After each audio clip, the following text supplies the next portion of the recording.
সম্মানিত ভাইয়েরা, তাহলে আল্লাহর কাজ কোনটা বলেন তো? আল্লাহর কাজ হচ্ছে এই জমিনে ইসলাম কায়েমের আন্দোলন। ইসলাম কায়েম করাটা কার কাজ? আল্লাহর কাজ।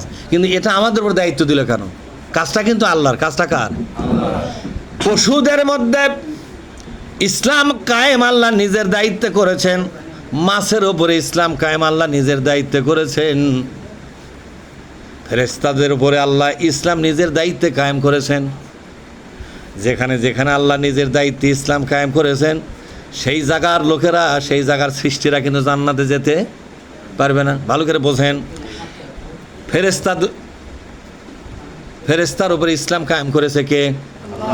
এই জন্য আল্লাহ একটা ফেরেশতাকেও জান্নাত দেবে না, একটা ফেরেশতাও জান্নাত পাবে না, কারণ ফেরেশতারা নিজের চেষ্টায় ইসলাম কায়েম করে নাই। ফেরেশতাদের উপরে ইসলাম কায়েম করেছে স্বয়ং আল্লাহ নিজে।